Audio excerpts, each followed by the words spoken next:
Tonight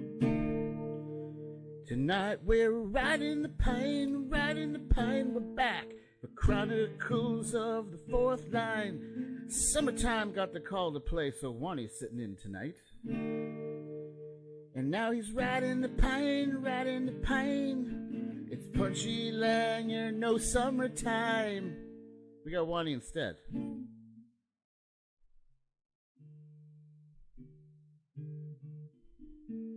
And I can't hear you again. I can't hear you. Now you're unmuted. And welcome everybody to Ride Pine. Oh, my bad, boys. Hey, it's been a long night, but it's another Tuesday night. We're getting ready to have some fun on the Pine. We got Wanny stepping in. Summertime, as Langer said, he got the call. And here we are. So tonight, we got some international stuff. We got Wanny's got some Ice Blacks jerseys in the background.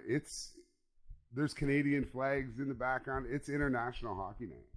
We're going to talk about some of our best international memories. We're going to talk about what the international game means to you. And, of course, Langer's probably going to tell us why the international game now might be better, but it's not better hockey. So, Langer, Wanny, how you guys doing tonight, man? Wanny, what's it like? How you been? Welcome to the show. Welcome to the bench. Yeah, cheers, boys. Yeah, this took a long shift out there, so it's good to be sitting down. We don't normally see guys like you on the bench. Must be the field injuries playing up. And a rest. Yeah, we're used to no minutes tonight. It's good. It's good for us. Hey, Langer, to get this game going, what do we got for warm up? Well, thinking about some stuff that I kind of missed, and I'm gonna ask you guys, what do you put on your hot dog?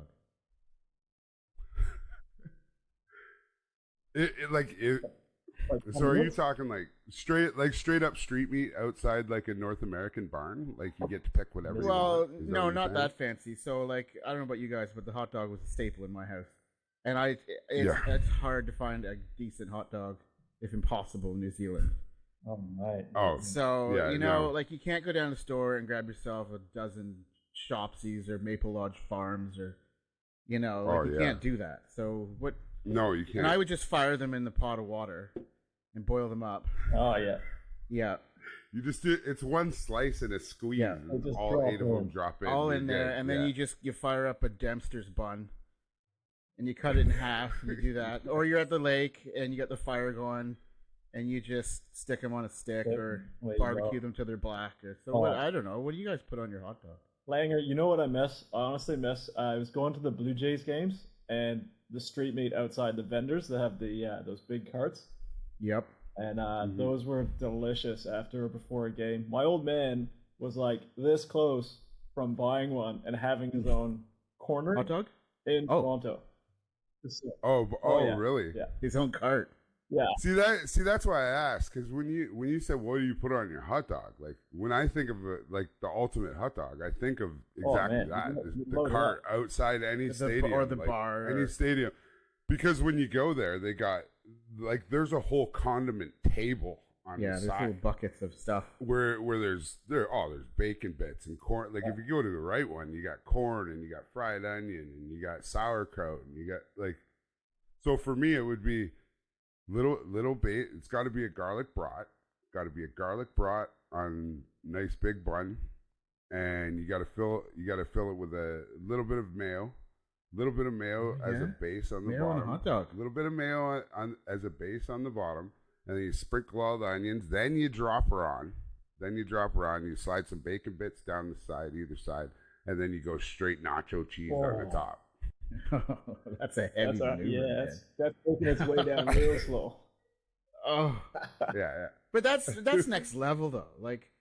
I'm talking you can crush 2 or 3 of them and not even think about a dirty. I'm with you, man. I stopped eating hot dogs when I moved here. I stopped eating hot dogs in New Zealand when I moved here.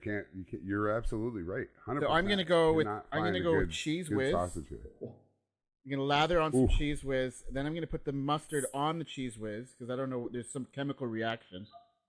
And then I'm going to go dog, Heinz ketchup, I'm gonna go. If I'm really ghetto, I'm gonna go with a Bix, like sweet relish, green relish.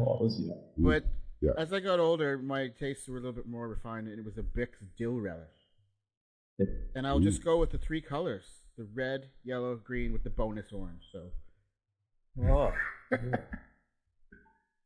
With the bonus orange. So should we get going here? What's Wanny putting on his hot? I'd be the same as you, Langer, just minus the cheese and any mayo. Like I used to put the tomato sauce in the bottom, or just ketchup. Yeah. Okay, because we don't have tomato sauce in Canada. Oh, I know. You're not putting spaghetti sauce on your hot dog. No. See, Wanny understands. It's all about placement and layering. Yeah. I used to, and then have the relish on one side and then mustard on the other, and then just like a swirl pattern of the ketchup on the top and down the hatch. Yeah. Like a two hitter. Oh, you can't just do one. There was at least you had one in each hand. Done. Yeah. The hot dog's the ultimate meal that takes about 5 minutes longer to prepare than it takes. Best dirty ghetto hot dog, Peterborough Memorial Center. They're like steamed in like a tinfoil bag, and there's like a drawer that they're in, and they come out and they just smell amazing. And you can literally smash it into a ball and just eat it in one bite. Yeah, they're so good. The only thing I've seen that mirrors it a little bit would be if you've ever have you had Fritz sausages here? That's the guy on the street. They're like little carts. Yeah, I've seen them in Auckland. It's a dude in the cart. I'm not paying $10 for the sausage. But here you get those like ridiculous. those red ones that you microwave them for 5 seconds. The skin peels off. And not the same. Oh yeah. Or those Frankfurter things. Too skinny. They're really bad. Yeah. There's no depth and there's no flavor to them. The Hellers make some decent American hot dog ones, but I don't know, man. I don't know. Well, hey boys, we got some new toys to play with. So I don't know. Turn your headphones up and let me know.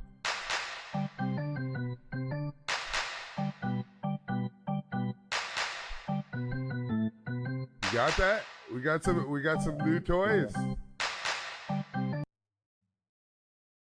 Is this YouTube money? Yeah, man, just searching. So, hey, let's go straight to the first period. Wanny, you got to step in. You got some big shoes to fill, man. Summer's usually the first period, but if you're on the bench, you got to perform, man. Here we go. We're off to the first period. All right, let's do it. And the first period is underway. I'm going to start with a couple of pucks. All right, I'm going to show you this one first. For this team. Okay. So I got the privilege to play with these guys for 5 seasons, and a lot of memorable moments. Just first time you put on the jersey is one. That's absolutely huge, and you can see there's 2 of them behind me. You got medals there too, like 2 silvers, or a total of 3 silvers. The one behind me, the black one, that was from in Australia when we played in Melbourne. Probably one of the best tournaments I think that the team overall played, and that was the highest Iceplex I've ever reached. They got up to the Division 2A division, so it's kind of, I guess the highest that New Zealand's reached. Had some good wins, narrowly lost to Australia, but super awesome. Who's all on that team? Like, there's heaps of guys that we all know that were on that team. Oh, absolutely. Good squad. Everybody from, where do you start? Zach Nothing was in net. Him and Rick Perry, they both played out of their skin. In fact, Rick's numbers were a little bit better than Zach's, but he played in a couple of the other games when we beat Belgium 5-0, and I think the same against Mexico. We won 5-0 as well. So both him and Zach shared shutouts, and their save percentage was insane. Up until we played Aussie, and just we lost, but it was real tight. What was the teams in your pool? Belgium, Mexico, Aussie, and who were the other teams? I think Serbia might have been one of the other teams. Yeah. When they weren't at war. Oh man. What's Mexico like? Well, hey, they're always fun to play against. In fact, the first time I watched like New Zealand play in New Zealand, they hosted a World Champs in I think 05 maybe 06, kind of really early when I arrived here, and it was at Paradise Botany, and it was packed.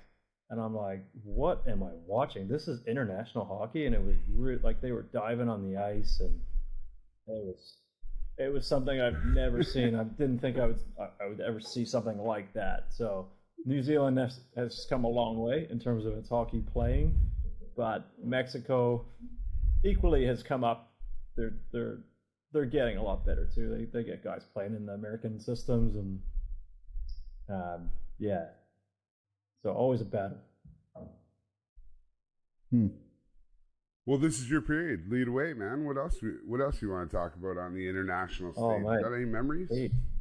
Beyond, like, how was the trip? Yeah, I know. Just you think of the locations where we went. Like, so my first year, we went to Estonia to play, a place called Narva, and it was originally supposed to be somewhere else, but that place, the city, was deemed unsafe at that time, so they moved the tournament to Narva, and it was right across from the Russian borders, and it was insane. But we had a training camp in Finland, which is even better, leading up to the tournament.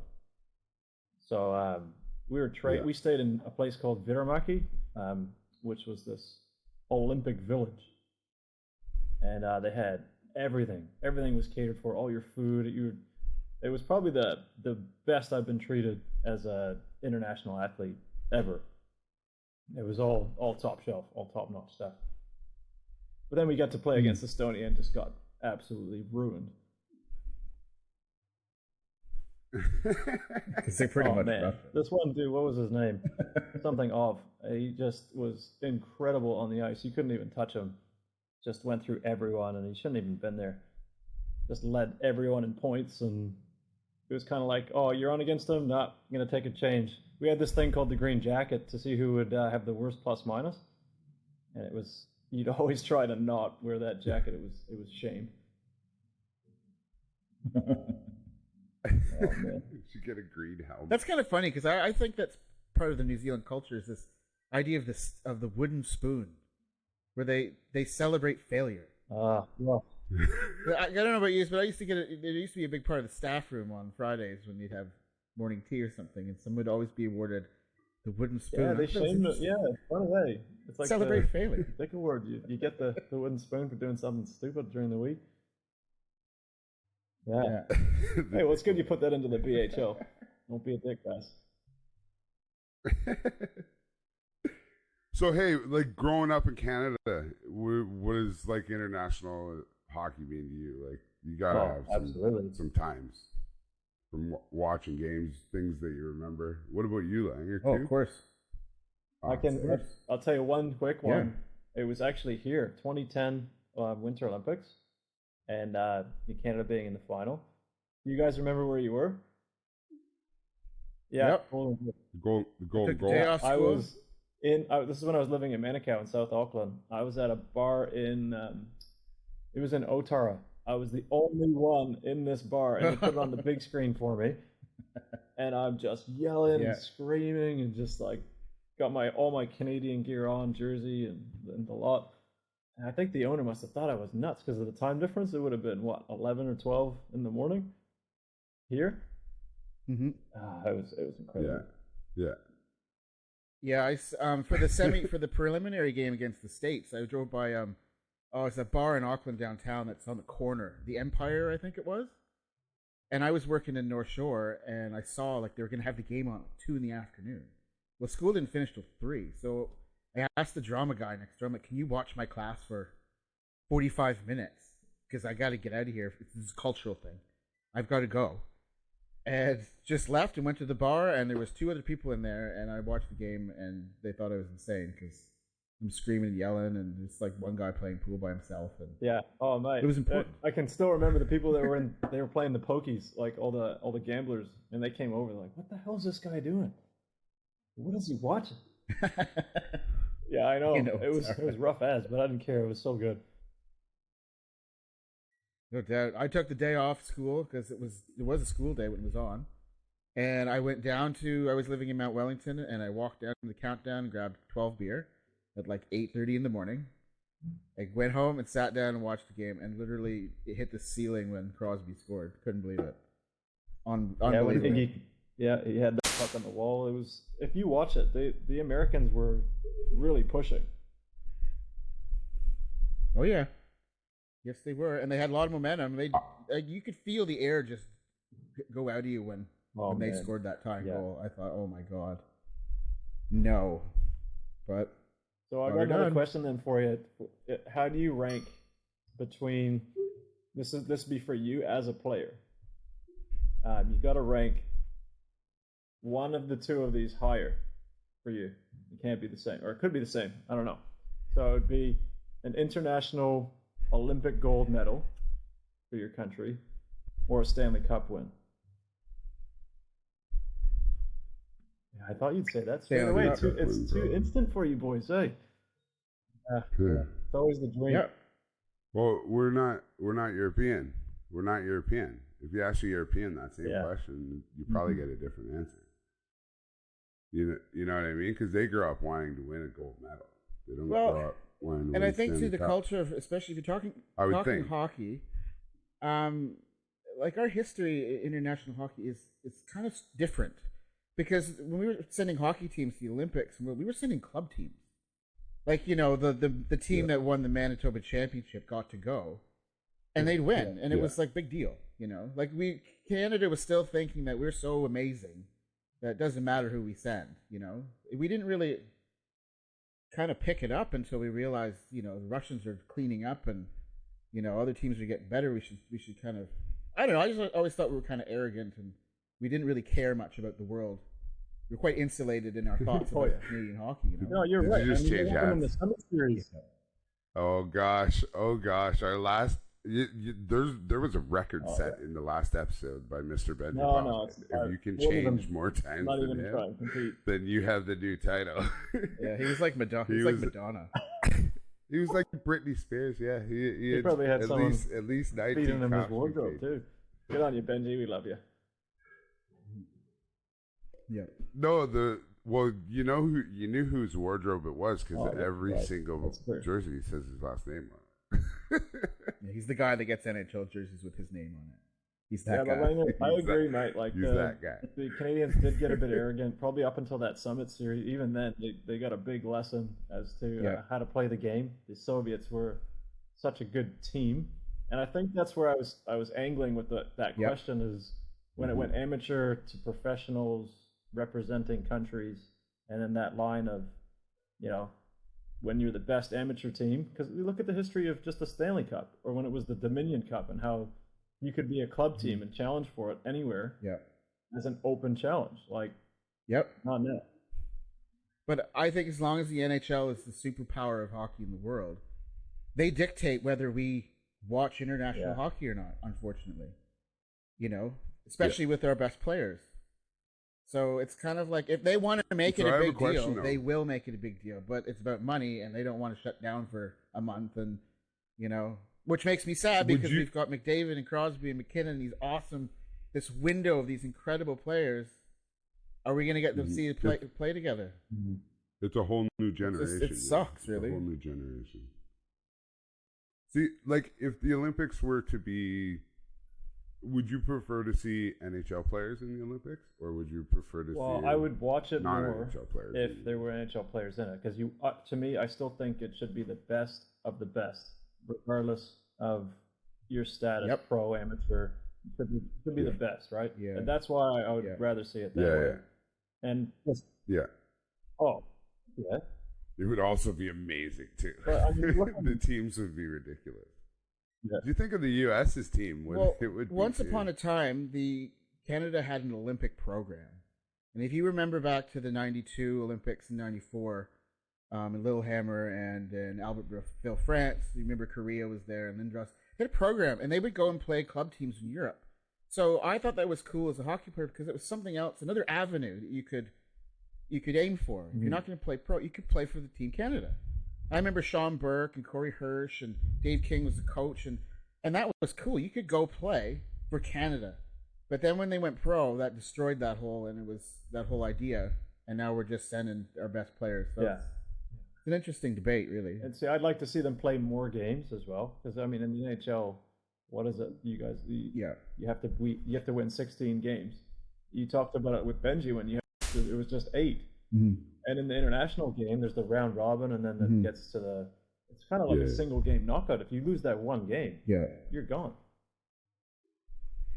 Exactly. That's right. And every game means something too. Yeah. Even the Premier League, everything means something. Dude, that was an amazing run they our started Canadian real team slow. just went on. Did you follow it? In the last World Championship. Yeah. Yeah, they're brutal. Yeah, they're what, 0-3? Yep. Imagine they would have went like 0-5 and got relegated. Like, could you imagine? That would have turned the whole world upside down. Because then you get all these other different nations that people would be like, they're in, Canada's not. People will be paying attention. Yeah. Could you imagine the slaughter of the next year, though? There'd be no more, like my buddy says, it wouldn't be the Club Med Jack Tar Village holiday tournament, because that's what it is. You know, and again, as we've always talked about, can you imagine with the All Blacks, Dan Carter, I don't really watch rugby, but said, no, I don't want to play for the All Blacks because I'm playing for the Blues. Like, that would never happen. You know, but all our stars turn it down because they're like, I'm tired, and you know, or they're not covering the insurance, or their club. The Leafs are like, no, you're not going. Yeah, because too many guys were getting injured and they weren't coming back to the end, and they're under contract. So that's, again, you're right. It comes down to that money. They don't want to be protected. Yeah. Mm-hmm. Brutal. I wanted to show you. Well, Wanny, you got anything else? That mean a lot. So I got this one here. Oh, where's the camera? So it's got some bits on it. Oh yeah, first IHF goal. So that's pretty good. That was nice. Right down. Israel against Ireland. That was. Oh yeah. So the year. I remember the goal. It was a backhand. Walk us through it. In front. Walk us through it. And the goalie, he went down. He put his blocker down to try and block the whole bottom of the ice. So I was like, that's just so foolish. You've left everything open upstairs. So it was a bit of a forehand, backhand, like double deke upstairs with a backhand top cheese. And I was like, did he actually just do that? It was pretty sick. Nice. That's good. That one's from goal. So what's the other puck you got? That? So we won 2-1. So it's a game-winning goal against Turkey. Nice. In Turkey on Anzac Day, which is extra special for me because it's my wedding anniversary, and I had my wife. She was there, and so was her brother and her brother's partner. Sweet. And a whole bunch of Kiwi fans and contingent family, so that was pretty special. Yeah. Wow. Awesome. Yeah. Sweet. Finally beat Turkey. Good stuff. Well done. And that's gonna end the first. And here we go. Thanks, Wanny, man. Good filling in. Summer's got shoes to fill now next week. Moving on to the second period. So, Wanny, you kind of touched on it. I wanted to know a couple of where you were. Because there's 3 Canadian goals. There's 3 Canadian goals that you should be able to remember where you were. You guys both told us about the golden goal. The golden goal for me, I watched in a pub in Calgary, and it was my last stint away to work before I moved to New Zealand. So I hadn't even moved here yet. And when they won the gold medal there, is kind of the basis of my tattoo. It kind of looks the same as that jersey right behind you, in a way, right? And it was always the tattoo that I wanted to get in Canada, from Canada, to represent that moment, because it was a good spot in life. You know what I mean? So it was a memorable moment for me. The other one that I want to know is, where were you when Everly? Was that the shootout? Was that 09 World Juniors against Russia? Points. Yeah. Oh, right at the end. On the No, When he with scored like with 5 seconds left. when he scored with like 5 seconds And left. Pierre Maguire got fired like on the spot. Never to be seen again in Canada. Banned from the country. Yeah. Can you believe it? Yes, Is I it fired. can. the double Dion? Is that the same tournament? Go Goodbye. away. Oh, okay.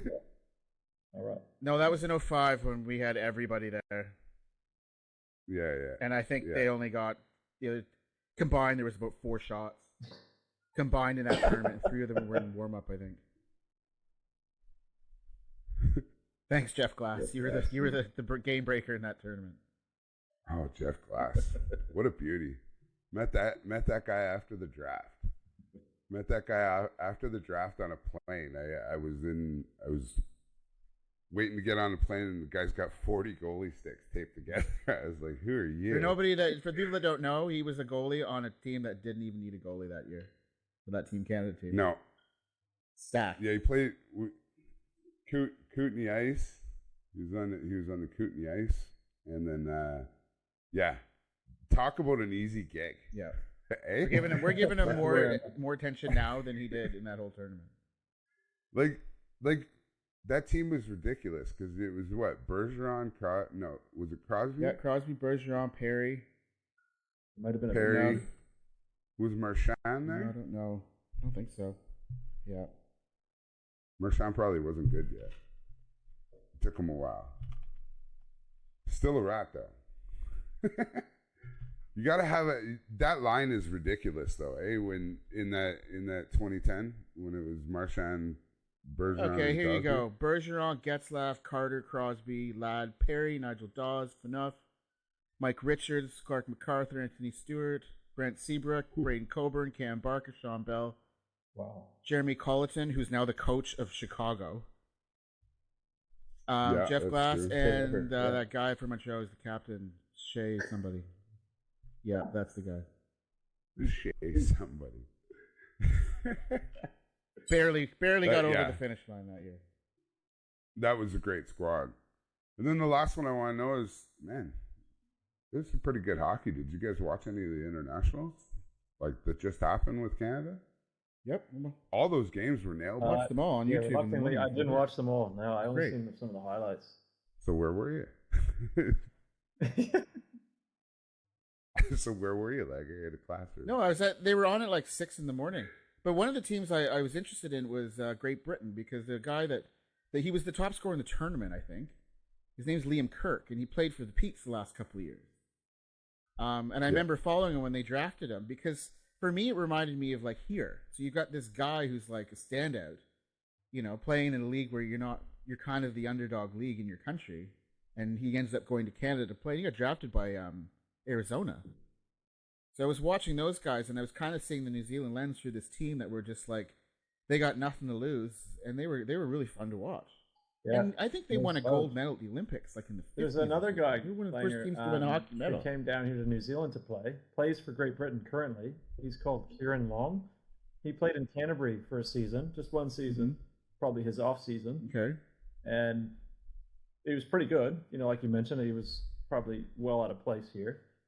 And then he was playing for Great Britain and doing pretty well. Like they're playing against the best players in the world at the top division.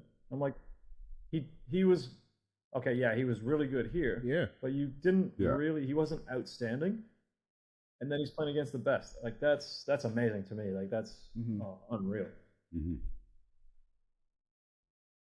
Yep. Absolutely. Yeah, it's cool. Yeah, I enjoyed that tournament. It's good, and I like how the other teams are getting better, the other countries. It makes it interesting. My gripe with, this is me complaining, my gripe with the rugby culture here is people they have this incredible, I find, arrogance for the rugby team. And like they just, it's just, and I see it in the media, and like they'll crush some team like by 100 points, and they just seem so arrogant. And I wouldn't find Canadian fans to be like that. Like if we're crushing Japan 15-0, we would be talking about not how awesome we are. We'd be talking about, other things, looking forward and working on stuff, and just kind of having some humility around it.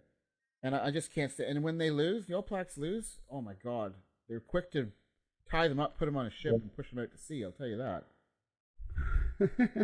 So I like it, and I think, and that's why I was so pulling for England to win that last World Cup, because it was what I felt like that needed to happen. You need someone new to come in to make it interesting, because if the same that's team probably wins, what's been built up in this country, because that's not even interesting. Arguably the best team in sport, like winning percentage wise, they're almost expected to win. So when they don't win, people are shocked. They get on the booze, they get all angry and upset. But like you, again, for the benefit of the sport and for other people to get involved and watch, you'd like to see some of those top nations not win or lose and make it harder, like struggle. Yeah.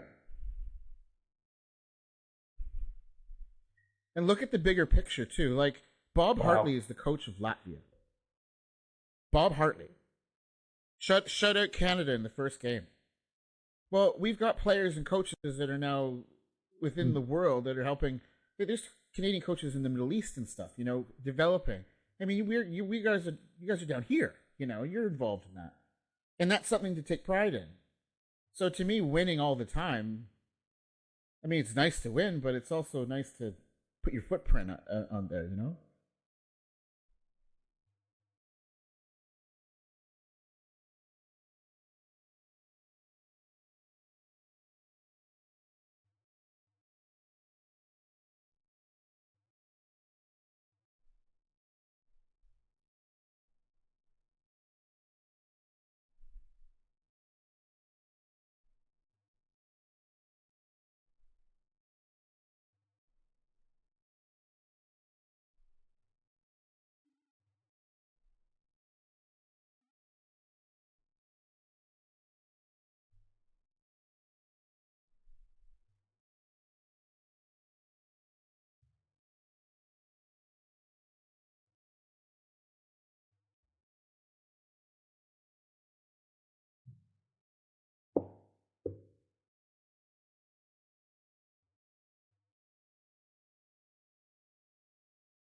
Oh yeah.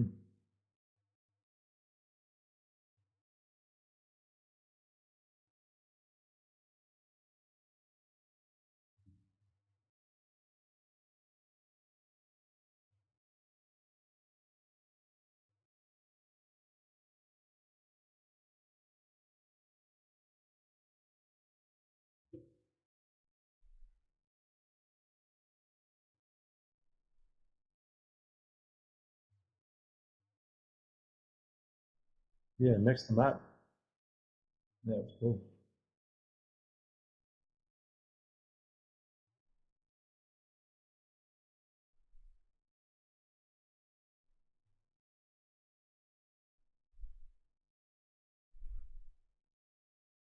Yeah, way to go, Bigsy. I mean, that's such a cool thing to be coaching up those kids and to be a part of that process, because it's like a mini Olympics and they're treated that way. You'd love to see that in the more countries and youth doing that, but also it's like an all-star game. You imagine like all the different countries with that. They just send 3 dudes or 3 women, like doesn't matter, and they all keep playing and rotating through.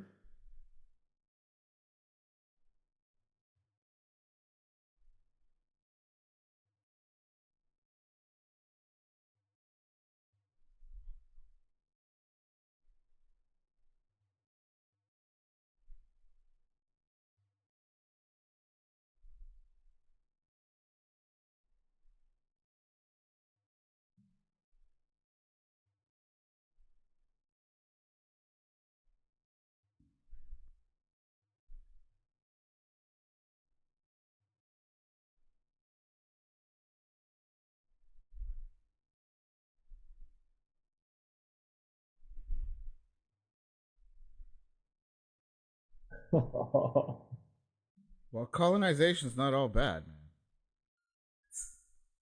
Okay, here's a quick question. I was just thinking about it because I was thinking about the Olympics. What would you guys think about the ice hockey returning as a summer Olympic sport, because it was at one point, 1920. In 1924, they pushed it to winter games. So you've got the summer games. Okay. You've got no NHL. You're not bugging them. Yeah, that was, Yeah, And of course you'd love you got to see 2 it. week Yeah, I'd love tournament. to see it through inline. I mean, I might get a bit of flack from that, but I actually love That'd the be game. good. And I think it's almost, some people use it as a summer training for ice and have done, but a lot of Kiwis play it here, and I'd love to see that, especially pros playing it. That'd be neat.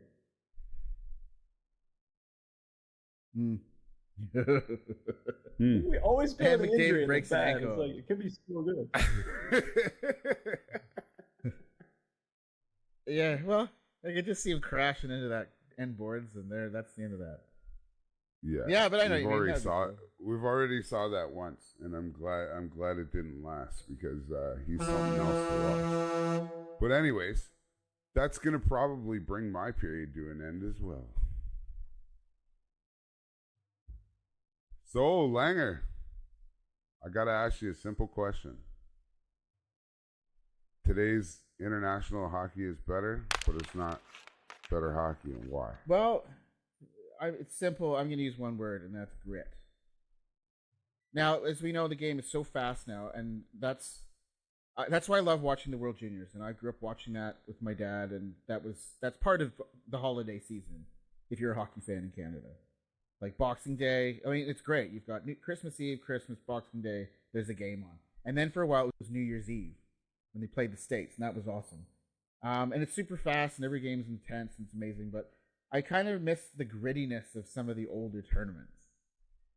So one of my earliest international hockey memories is I went to the Memorial Center with my dad and my uncle and this was in 1986 in December, beginning of December, and Canada was playing, I think, Finland or somebody. It was an exhibition game. So there was some cuts to be made, and one of the goalies that was on the bubble was a guy named Kay Whitmore. the Wales, yeah. I think he's like the goalie guy for the NHL now. But he was the goalie for the Peeps. He's back up in Hartford for years. So that team had some legendary superstars on it. Okay, so we're talking December 1986. So we roll into 1986, because that tournament is 86-87. You remember where that tournament Canada was? Cup, wasn't it? What happened? 86, 87? Oh, World Juniors. Is it the Canada Cup? No, World Juniors. Was it in Hamilton? Oh. Oh, Is it Lindsay? Oh, Piastani, No. you're right, when they turned the lights off. That was World Juniors. That was the famous punch up in Piastani. Yeah, Oh. so I saw that team, not okay. knowing until later on, because there was like Fleury and They didn't fight. Pierre Turgeon, Yeah, that's who right. everyone hates to this day, because during that brawl he sat on the bench, and you hear the stories from guys on that team, didn't fight, they hate his guts. So I remember that, and that was cool. Let me see here. I got my notes here. That So changed the game, though. When they turned the lights off, because of course they we all lost grew up- control. There was no refs on the ice, eh? we all,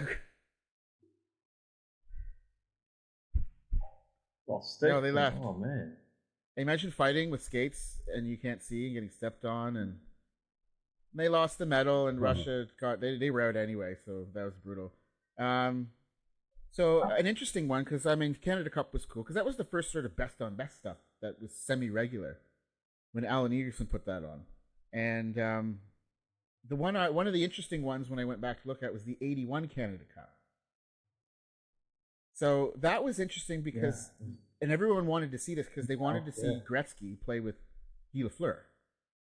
So that was like the old generation superstar with the guy. So that team was pretty good, but they got crushed in the finals by Russia 8-1. And the goalie was Mike Liut. And so if you watch the game on YouTube, and so apparently the media and everyone just heaped it all on him because he was supposed to be the star, and because, you know, we eat our own when we're not doing well. So so that was interesting. But again, you've got the old guys with Gretzky and some of these new guys showing up, which was cool. 87, I think we all remember pieces of it. I mean, I was 10 when that happened, so I kind of remember a bit of stuff, you know. Yeah. But I do remember the hook. Oh, was that in our zone before the puck gets passed out? The hook heard around the world when that puck. Murphy. Yeah, and if you look over my shoulder, Yeah, it was that Winnipeg Jet guy. who pretty much hauled him down on the way down. Yeah. And no one ever says anything. I go, absolutely. you watch that play. That is a super time penalty.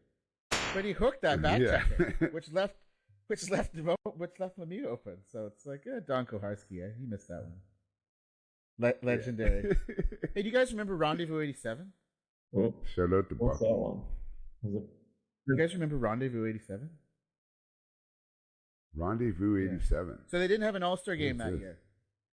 So what they did is they had the Russian national team, the Red Army came over, and they played like a team of NHL superstars. Their uniforms were awesome. But it wasn't Team Canada. It was like it was everybody that was in the NHL. So there was Americans on there, Swedes and Finns, and it was a 2-game series in Quebec. And Gretzky talks about that was probably one of the best hockey he's ever played in his life. So you can check that one out. But that was pretty cool. And again, that's when like the All-Star game meant something, and international flavor meant something, you know. Now it's a mess, you know. Well, I remember they went through the All-Star game. They did it a few years. That was good. It was, what was it, North America? Yeah, versus the Against, world. Like the world? Yeah. They did that for a few years. Dude, the All-Star game used to be during the week. I remember like divisions. watching it on a Tuesday night when I was a kid. When was the last World Cup? Oh, it's this one. Oh, When was the last World Cup was of it hockey? that weird thing that happened in Toronto in 2016? Yeah.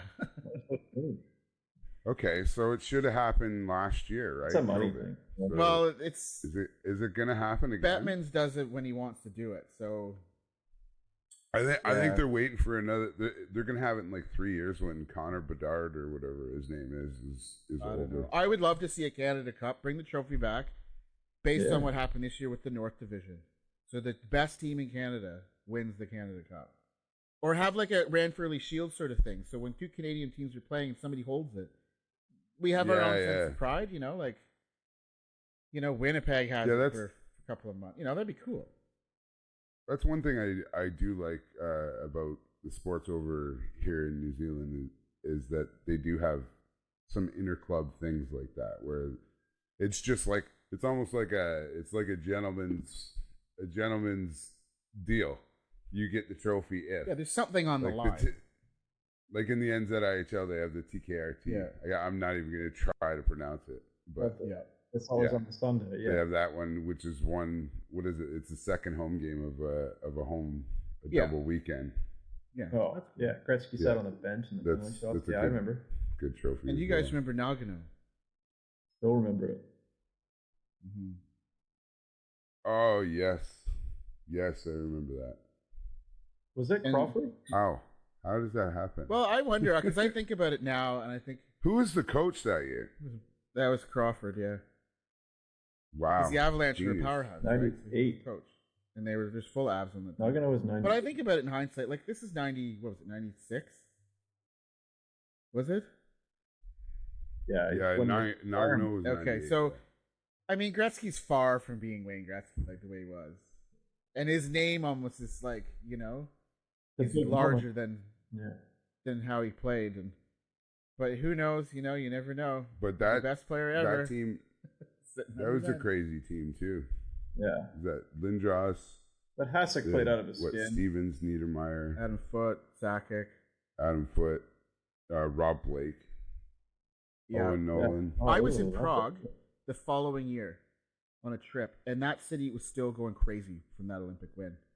There were Yager jerseys everywhere, and like they were still hungover from or partying because of that. See, that's the thing we were talking about earlier. Like most Europeans are looking to win a gold medal. They win a Stanley Cup and they go crazy.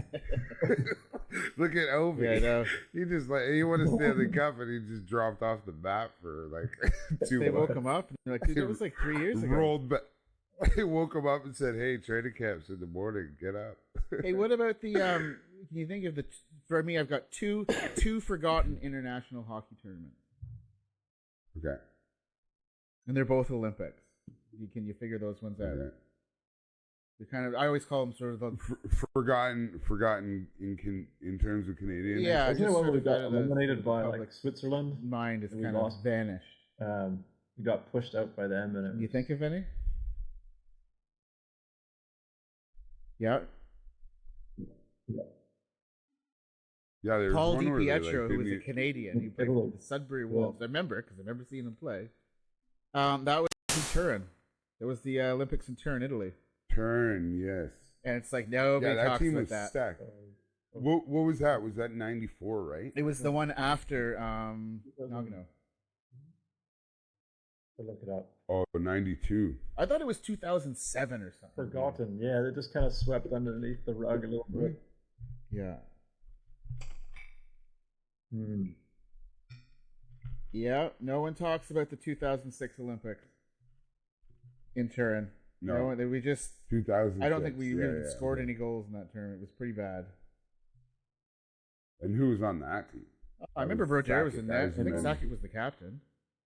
Sakic, Iserman. Was Lemieux still there? No, he came back. Maybe. Yeah. No, I think he came back for 2010. Was Sid there yet? No. Lemieux's last hurrah was in 02 in Salt Lake City. 02, that's right. I remember that one. That was an insane night. It was a decade. I don't know. It's got to be more recent. And the other one. Yeah. What's the other one? Yeah. The last that's Olympics. right, they didn't.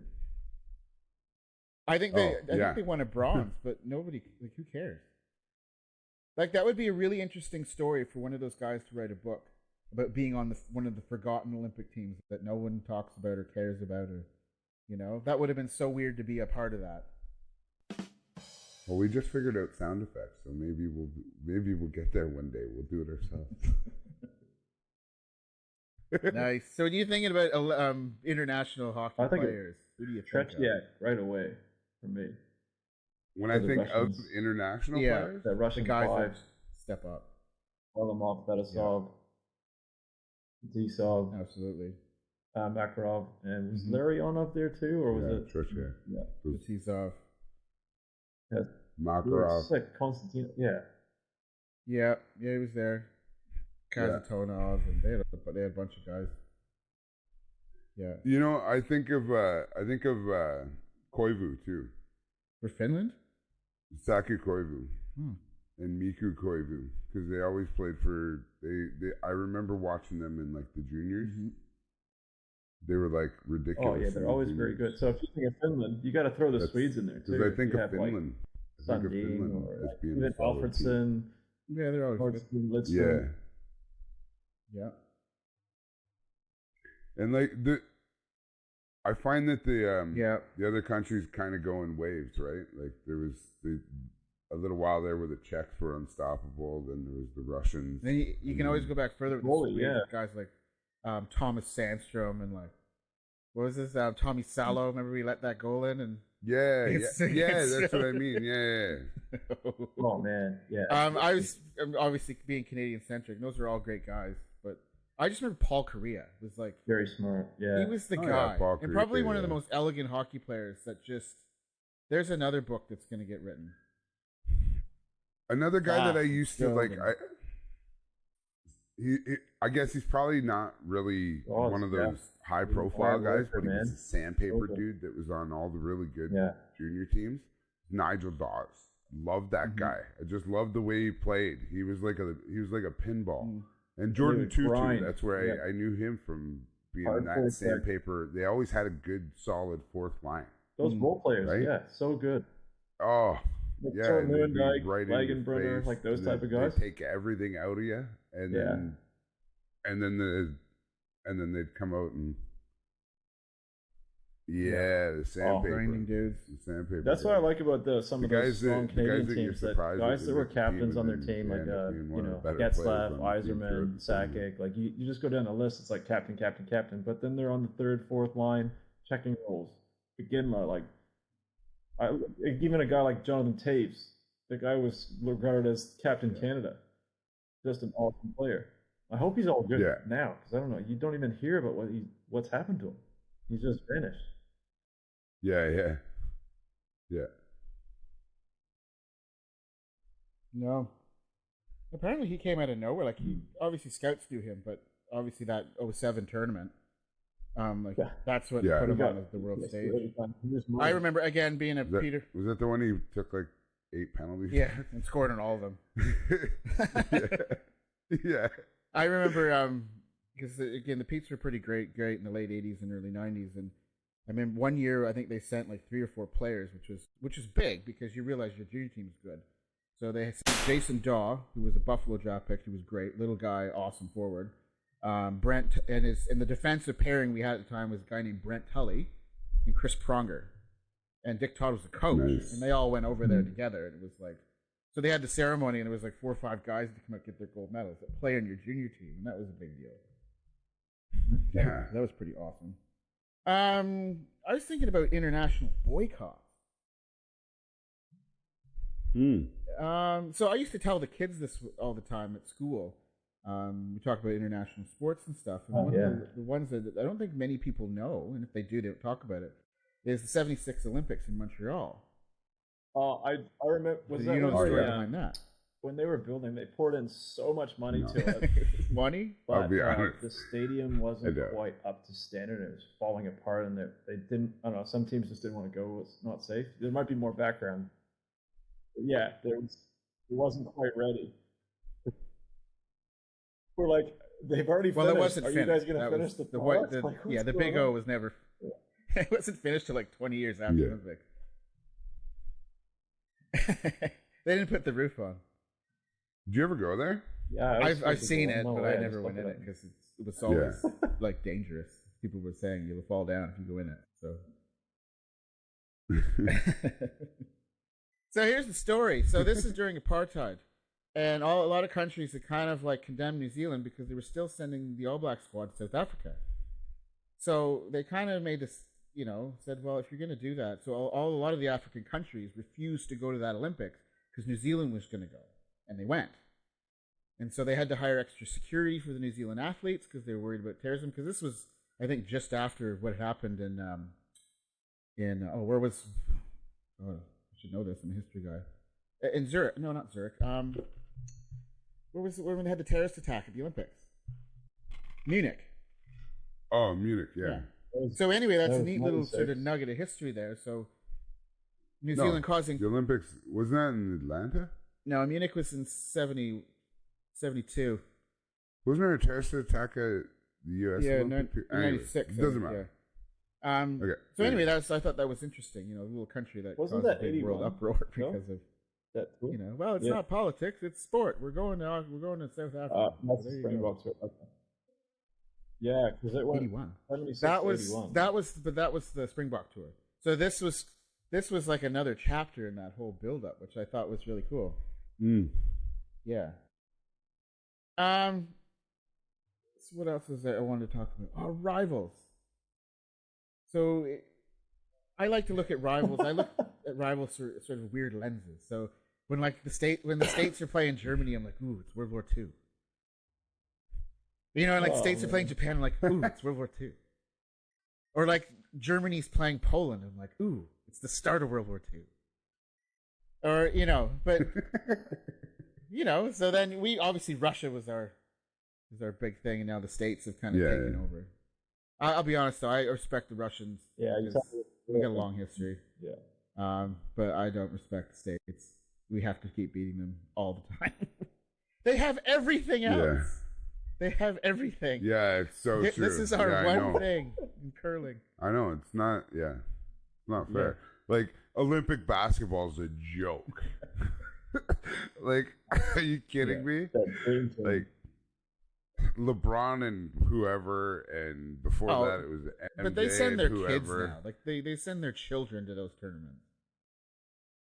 Yeah, but still, and they still dust everybody. It's showtime.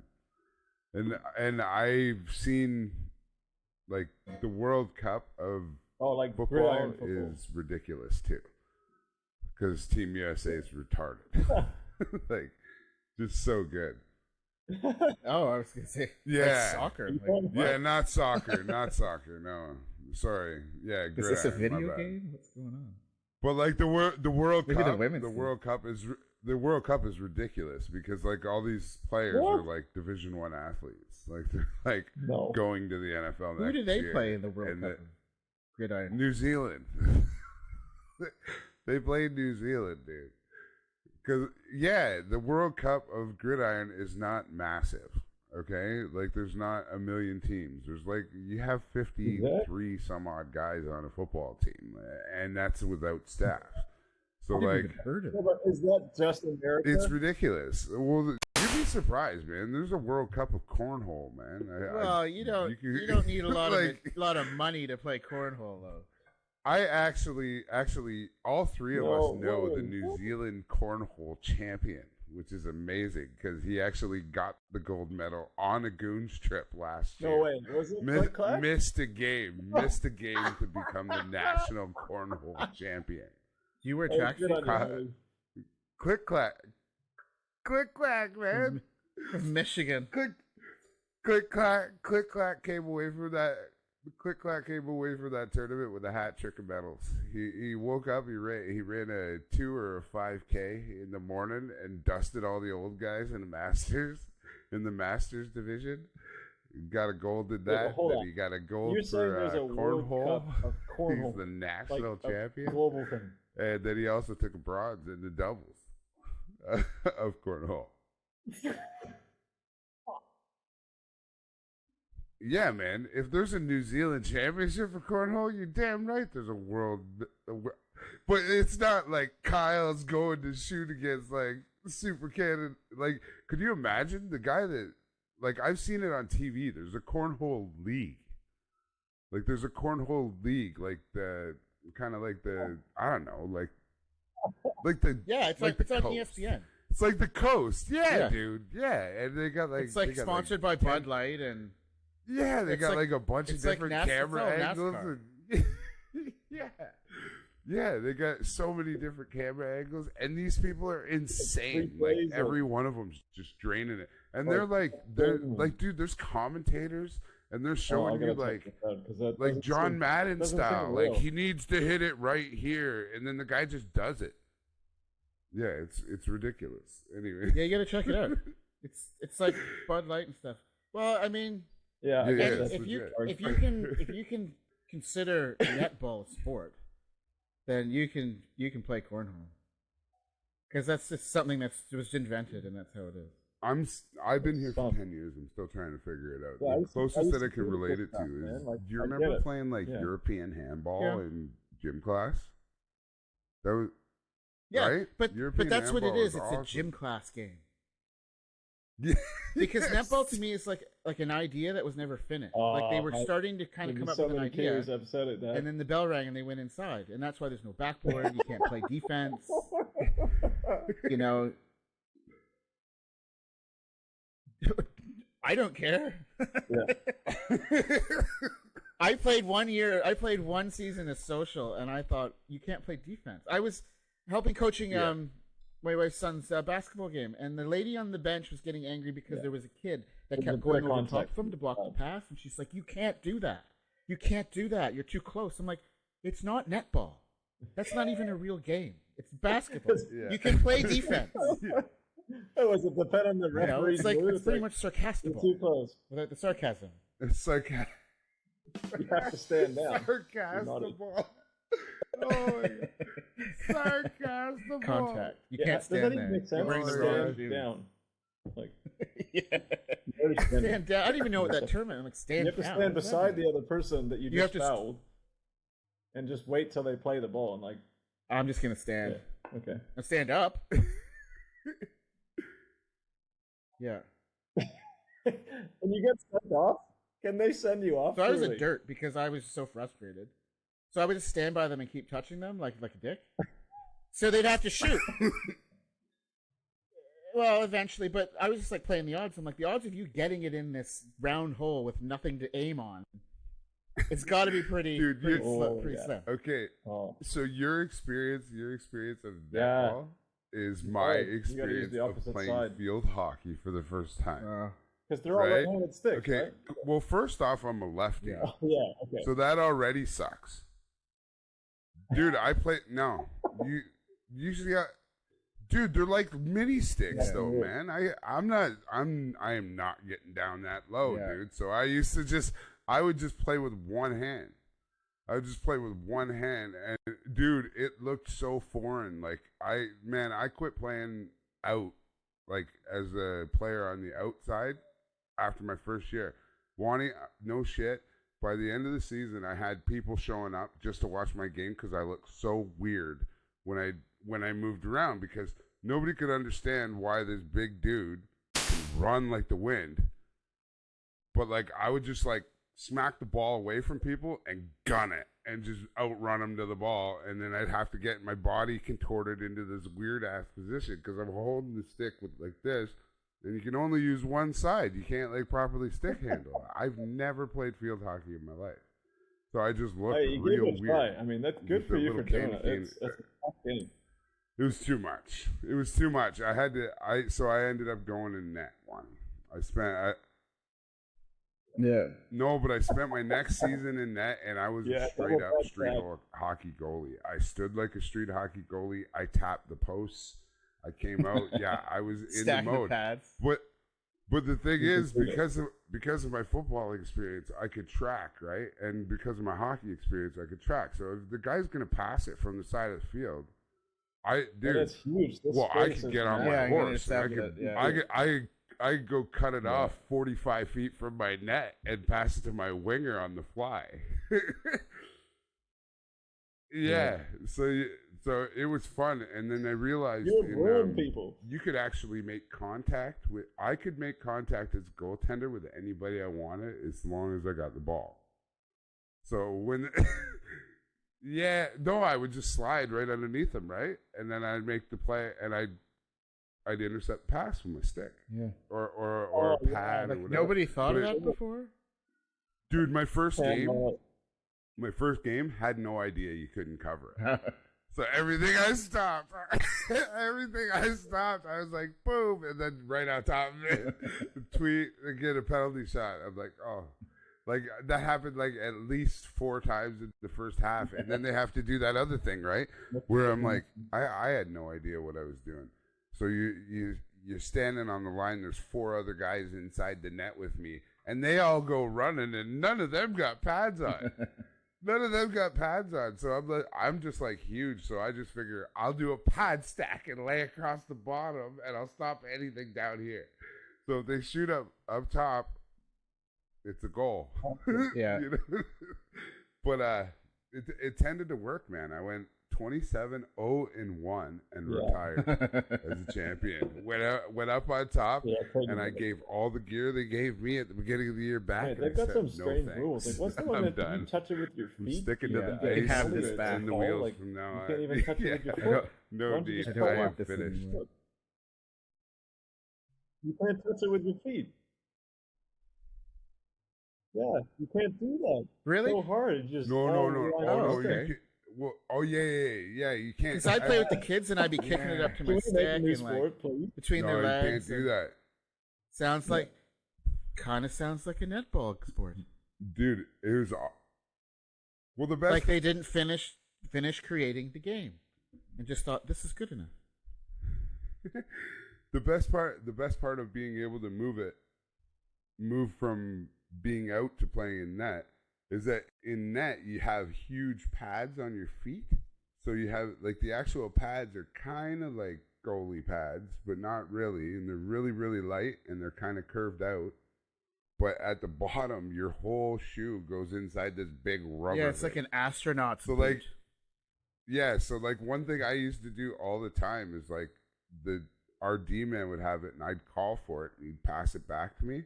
And then I'd flick it up to myself and then boot it like all the way down the field. And the ref's like, "What do you like?" Looked at me. I was like, "I could do that, right?" He's like, "Well, as long as it comes down safely and it doesn't hurt anybody, sure." I was like, "All right." So my goal was to do it like at least 3, 4, 5 times. Could you kick it in the net? Could you kick it in the net? I asked the ref. He said, "Yeah, it would legally count." So. That's unreal.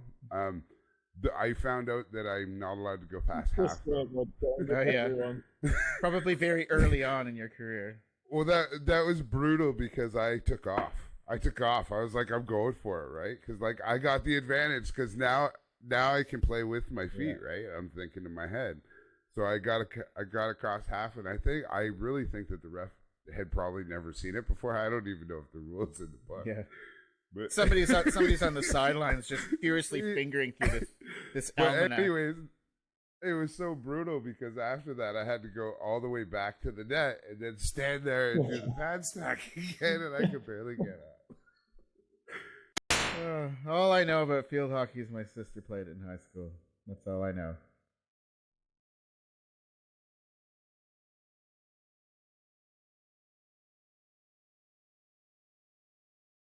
Yeah. Do you get excited? I get excited during the ticker on the news. They're like, in hockey news, New Zealand beats India. I'm like, oh, what? No. Yeah. Oh well. It's just invented. And in China, it's just called food. Anyway, no, they're just something. That's right. For the Belgians. So anyway, back to the international hockey thing. I like the idea of the old guys, but just the grittiness. And I think what made it gritty, the old games. I remember like the Todd Harveys, and there was guys, and back in the day. But what you were seeing was the NHL style kind of clashing with the international style.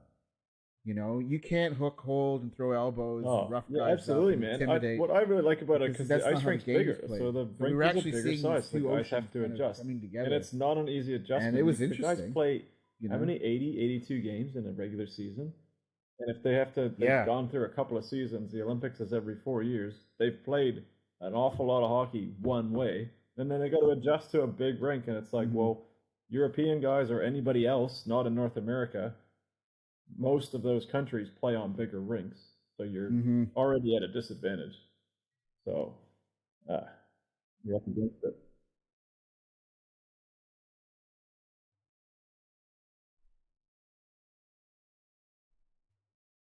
So yeah, you watch that, and I don't know if you guys have played an Olympic-sized ice before, but man, you can get lost in the corner real easy. Oh, dude! Like you asked me about the games when I watched Mexico play up, against New Zealand, and people were falling all over. You go to make a play, and you put yourself out of position, and this was in where were we in Iceland, I think, of all places, and the Chinese team literally were falling over us, and I remember getting called. Like Richie Idoin and I, we led our team in PIMS because we just one guy literally dropped, and I'm like, that's horrendous. Like, that's diving. And he hit the deck, and then I just crushed somebody else because I'm like, I'm going to the box anyway. And I had like 16 minutes and penalties for that. Richie got about 30. Like, he hit the deck. A scrum to happen. In international play, you get handed the book right away. It was so frustrating because we were doing so good. We had to go to OT in that game. Still, even to this day, like, it brings back all this anger that I'm like, these guys are flopping on the ice. We're not playing football. Black and white. And we had to go to OT against the Chinese, and man, we had to work for it. Oh, you went to OT. It's something I can vent. Sit down. Shut up. Don't even put me in, coach. Summer, take the shift.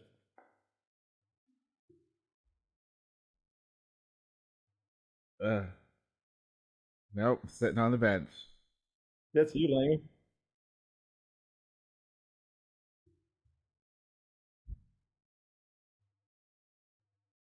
Who are you talking to? Me? Oh yes, I always got stuff. Yeah. Anyway, so just the grittiness of that, and I hope we see some international hockey one day soon because there's so many talented guys from all over the world. I can't do the thing I liked about the World Championship just finished was you got to see countries that you don't get to see play, like Italy and France and all these teams, and even watching like Norway against Denmark. Like, that's got to be a rival, like you're seeing sort of this different stuff, and it's not just Canada, States, and Russia all the time. But unfortunately, top heavy. The game's not powerful enough outside of the 6 teams basically. Well, it is. Kind of know who's going to be there. But that Germany's getting good now, and Switzerland, and I think it's really good, and I'd love to see more of it. But unfortunately for hockey, the NHL is is in charge of what we get to see and who gets to go. And I really wanted, when they had it in Russia and they weren't going to send them, I really wanted Ovi and those Russian guys to just throw their sticks on the floor and go. The love of the game and the set a precedent, you know, like and, man, what's so you know right. defending you your look country at the game now in the NHL in the playoffs. When this gets released, you know? It'll be pretty close to the finals. And, that's right. And you look at the teams that are winning. Yeah, they got a lot of grit. They don't have those superstars, and well, they might have a couple, but the other guys. Yeah. Grit. Oh man, absolutely, I agree. Yep. Mm-hmm. Yeah. Well, you look at Vegas and you look at the Islanders. Those are two teams. There's no superstars really on those teams. They're two teams, and that's exciting. And even St. Louis, man. St. Louis was a team. They weren't really one superstar either. No, they didn't have Pietrangelo, and they didn't have that Russian guy, and they didn't have they didn't have anybody that was considered superstar. They didn't have guys like Marchessault and like a bunch of nobodies. Biddington, those are hurting. You know, what kind of team loses their captain and gets better? You know, they could go to the finals. Like they got better. You know, Crosby leaves Pittsburgh and Pittsburgh's in the finals. Like what? That's not supposed to happen. There's a lot of things, Swanee, that aren't supposed to happen in the NHL. You know exactly what I'm talking about. You know exactly. I was gonna say you're talking about earlier. You're talking about bitter rugby fans. Well, you guys are but we don't have a huge winning percentage and run around and crush minnow teams and say how amazing we are in the media. We go out there and make everyone believe that we're amazing. You had to bring it back up. Get us right to the precipice of believing, and then crush us in the most I got a lot of humiliating. flack. I put my backing into worst way of all time. Yeah, nice. I said, hey, the team that beat the team I cheer for, I want to see them well do described. Well. And they're doing not too bad at the moment. They've made it to the Final Four, so go ahead, go a Canadian team. I don't know if they're going to win the cup. If they do, wow, that's no one's going to pick that. Ooh. Wow. Doesn't it smell? Yeah. Doesn't it smell like '93, Wani? When all four teams in the semis were third. How did the Canadians beat the bloody Kings after Gretzky plays his best game that he's described ever, and then they lose the finals? I'm like, that's not poetic justice to me. That's not hockey. We're not allowed to be there. Gods.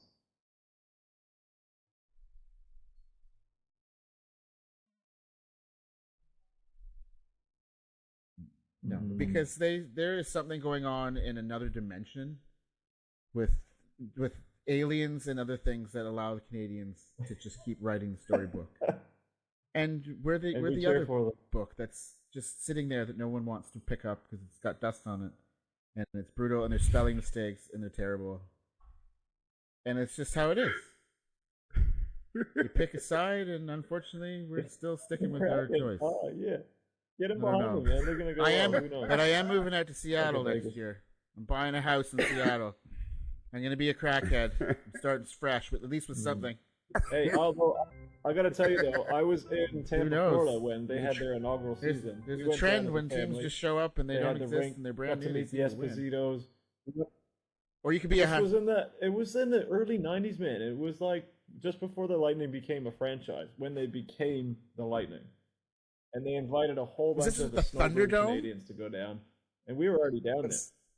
And we just happened to get on and I'll never forget this though. We get out on the ice and they're having you can shoot into the goal and you get season tickets or some tickets to the first couple of games. Oh, I was in heaven. I loved it, right? So Mom gets up and I've never seen her shoot a puck in my life. And she goes for it. But I don't know if she got the puck or not. Maybe she did. She was ass over tea kettle and then down on the ice. Phil Esposito's helping her up off the ice, and just out of pity, he's like, oh, here's some free tickets to the first couple of games. And we couldn't go because we had to go back. I know, we don't live there. And then he was just giving out these tickets. Like, although even though that happened, the best memory was meeting the whole team in the last Because we don't person live in the there. line. Female goaltender, NZIHL. Wow. So if that's 92, I would have been 11-year-old kid. Oh boy, wow. NZIHL was the bee's knees. Yeah. NZIHL. Oh, wicked. Yeah, that was hockey history. It was. You see, like Rob Ramage. You see all these other guys. I'm like, I don't want to see you. I don't talk to you. So you were at the exhibition No, game. I don't want to see any You of were these at the guys. Like, exhibition game. He was awesome. remember the guys they brought in there to have them get this franchise going? Pat Falloon, I think, was one. Or was there? You don't want to see dude Chris that- Kontos. I'm like, Chris Contos. You know. Ryan Bradley. Yeah, Yep. yeah. Oh, it was Roman Hammerlick was down there, and Oh yeah, I think Roman Brian was Bradley down played. there. I'm going back He was to in- the EA Sports San Jose. Sega Genesis video games. Yeah, I'm trying to think of their top guys. That's the only way you're gonna figure it out. Yeah, Didn't they have Pat had, Falloon for years too? he was a shark though. That was in he the was same- a shark. He was Huh? a shark. He was number 2 behind Lindros that year. Yeah. No, I think. Oh, that was later. So this was Yeah. early. Check it out. 90s. He's Pat Falloon. He's Early. Spokane Chiefs. They had Andrew Then Chuck you got was on John. that team. No, right? Dave Andrew Chuck. no, but that was when they won was the it cup. Florida? last I think time. it might have been the both Second last time. the Florida-based. We're going back. Yeah, 92. Oh, okay. and So it was the one on East Early Coast, one on the days, West. okay. who did they come in with? Or Do was you it- remember what team they came into the league Blues with? was 69, Florida. wasn't it? No, 67. Florida and Anaheim came in at the same time. I don't remember who it was though. So. Okay, say. The Tampa Bay Lightning came into the league with one other team. And they had superstars by the name of Damian Rhodes, Brad Smith, Luke Richardson. Arizona Coyote. No, because Phoenix Phoenix was Coyote. from Winnipeg. No. Otherwise, was it back to the Skins? And thankfully, they made their uniforms back to the way they looked when they first came into the league, and they look pretty sharp now. Oh yeah, that's right. Did they have like McCrimmon? Ottawa Senators. Oh. 92. Ottawa, 92. because I remember going to an Ottawa game in their first year, and they played Tampa, and I remember thinking that was cool because it was. I was at that So draft. true. Yeah, What year was in that, Quebec too? City. Yeah, my cousin got drafted. Yeah, okay, early 90s. and they had that yeah. superstar number. What was his 91? Dag? Dang. Vinny Prospo? Were you really? Oh, Wow, Crazy Alexander tape Dagg. He was like one of the biggest. Who was busts the ever. guy they got from the Detroit Vipers? yeah. Remember he was That guy. He. I remember Radic after Bonk. he Remember got him? drafted. Oh yeah, Radic Bonk. He was yeah, like a teenager, Radic but he was like Bonk. 2 years in the IHL. Yeah. He was later. But Dig, that guy had a big Wade attitude, Redden man. was I their first went to get captain, his wasn't he? autograph as a kid. No, Yeah, no, Wade Redden he came was the first later. captain. This That's was like before he was 2000. drafted. Yeah, we're and talking everybody was like, 90s. is he going to go Reddy number came one? way later. He refused to sign autographs. Who else? He did was they have? just an absolute dropkick. Yeah. He's so awesome because no one remembers number 2. What did he say? No one remembers number 2. It was there like Curtis Decision. There's some really odd names. Hold on, I gotta pull No, up I this wanna roster know. right now. Okay. This was the year they won like 2 games or something. They were awful. Oh, they went Was there 10, Candy? 70, Damian and Rhodes? 4. No. Wow, really? Wow. 10, 70, Yeah. and 4. His, Could you imagine a team did that today? Like how bad they'd get Yeah. slayed? yeah, I think Rhodes was because he came from the Leafs. Remember? Okay, so here we go. Here's some Here's here's the legends of that first team: Norm Oh my McIver, God. Jamie Baker, Sylvain Turgeon, Brad Shaw, Bob Kadowski, Jody Hall from Peterborough, Mark Big Mike mustache. Peluso, Mark Freer from Peterborough, Neil Brady, Andrew McBain, Laurie Boschman. I remember him in Winnipeg. Darren Rumble, Dave Archibald, Doug Smale, another Winnipegger. Oh, Dougie. Yep, big Good one. night, Jim. What do we got here? That's our Gordy, Good Deneen, night, Brad Jim Kite. Marsh, Daniel Barthiaume, the goalie, Oh, he was horrendous. Jim Kite. He got lit up A so lot of ham and eggers on this team. Good night, Jim Kite. Yeah, That's awesome. Peter Sidorkowitz. Oh yeah. And Steve Weeks. These guys. Okay, so if you were to listen all of those guys sound like guys that you might meet at the bar. Yeah. or they're like a plumber, like a guy comes to fix your plumbing or your garage door or something. But that was expansion drafts though. Like guys that were pretty much done. And you're not winning. You won 10 games. Yeah, the expansion draft back then didn't put you in the finals the same year you come into the league, though. So I remember the first game Ottawa won because I used to play Pro Line like every Saturday night growing up. And I dropped $20, and I go, and this guy that we used to play hockey with, he put down $100 on Ottawa beating Montreal in Montreal, and Ottawa beat them, and he won like $3,000. And it was like their first win. Here's some legends here. This is the Tampa team. If you remember doing Pro Line too back in the day, like when you had a big win, like you walked in that store like, "Ha, buddy, I'm taking all your money." You remember the song? Now. Because back then they pay you out right in the store. Like they don't pay you out in the store now. Pay you a song. Like, everything's on your phone. I felt that way when I returned the empties at the beer store, winning lottery ticket. Made a sound. So you could have a $2 bet that just won you $4, and you're going in there going, "You're paying me out." Oh yes. Yeah. Always. Oh my God! Funny story about that. So throughout our senior year in high school, God bless no tax in his basement, but his mom allowed empties to be piled in there for months on end, and eventually brought them all back, and that was I just looked it up as well. That rented our massive cottage for our senior trip, me and the boys. You know what I mean? So it was pretty well. Oh man. I pulled this up. There's some legends on that Tampa team you're talking about. Brian Bradley, Chris, Rob Zaminer. He's the only guy with the Z besides Eisen. We got selected. We're like, who is that guy? Oh, Beersy, yeah. Well, he's a checking guy. Like, we don't need a checking guy. Like, we don't need it. No, we're not killing penalties. Oh, Joe Ricci. Bob Beers. He's played for Boston. Ooh, Bob Beers. Roman Hammerlich, Rob Ramage, Mark Bergevin. Isn't he the GM of Montreal? There was Semenov. Yep, Joe Ricci. Because there was Mark Recchi, Joe Ricci, and Mike Ricci. Basil McRae played there. Oh, that's right. Because I asked him if he fought my uncle. He beat my uncle. Basil McRae in a bar fight. Didn't he marry something random or something? No, Basil McRae. Yeah. Yeah. He was it. Yeah.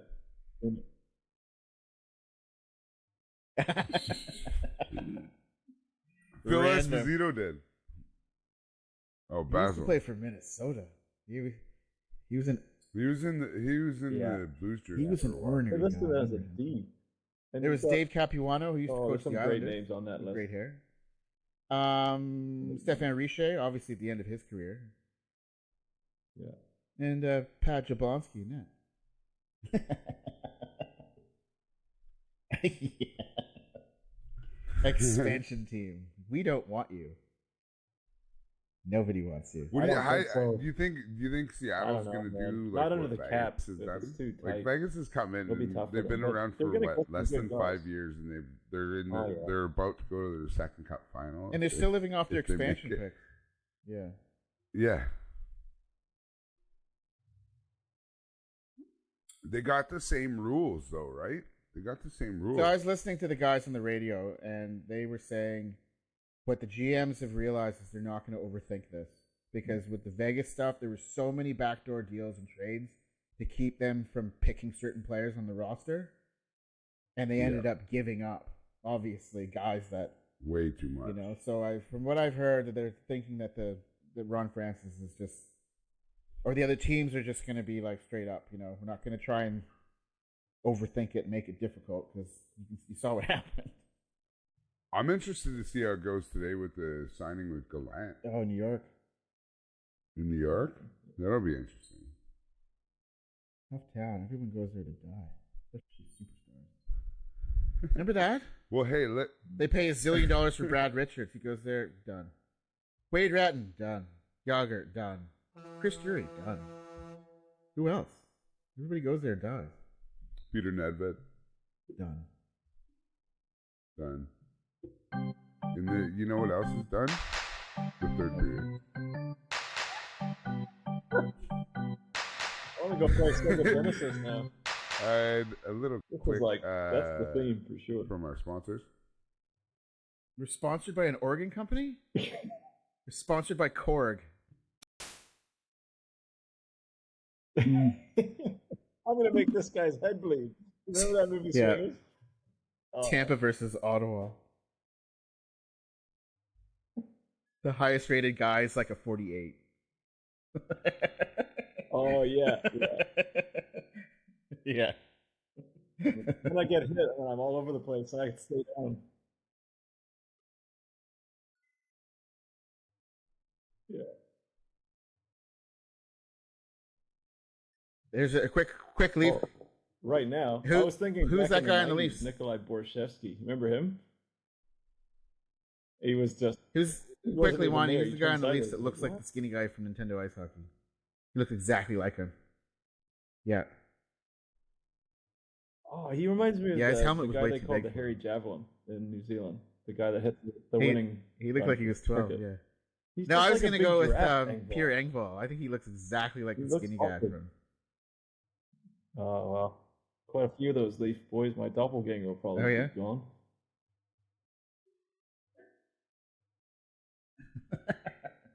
Yeah, you won't be around anymore. He's cat. So yeah.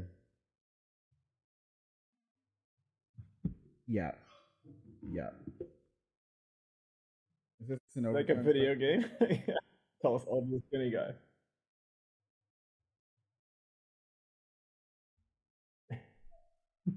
No, we'd be in the. Can we put ourselves on it, or is this like for realies? Yeah. Yeah. The fifth line.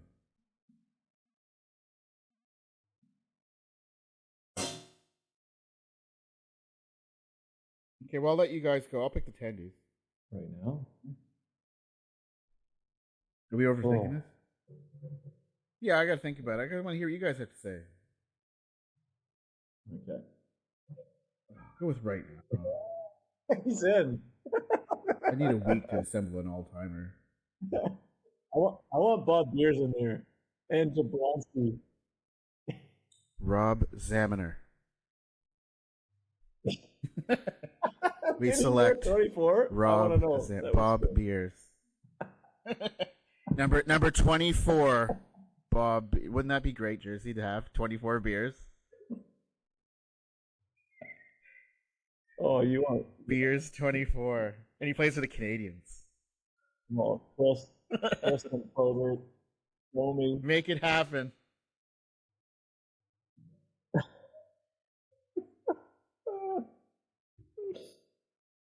No, we'll do that another time because I can't really argue there. that would be the all awesome. But who's last this Curry? Who's the winger that's going to feed him?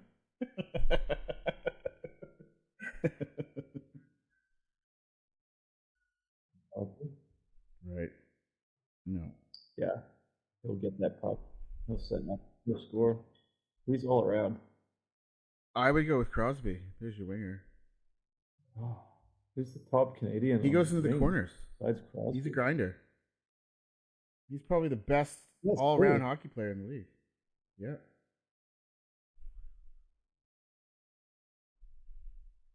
Yeah.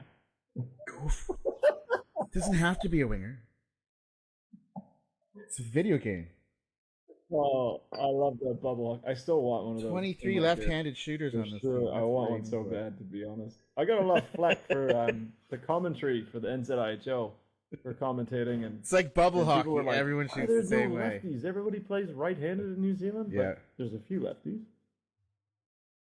There's a few.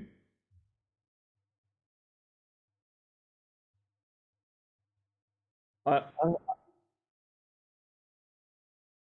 Oh, McKinnon's a shooter night. Like I was thinking because I like the Leafs a lot, Marner, but McKinnon's got to be up there because I like him.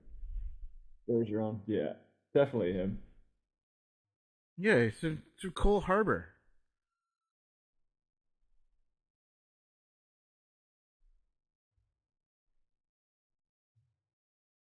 Yeah.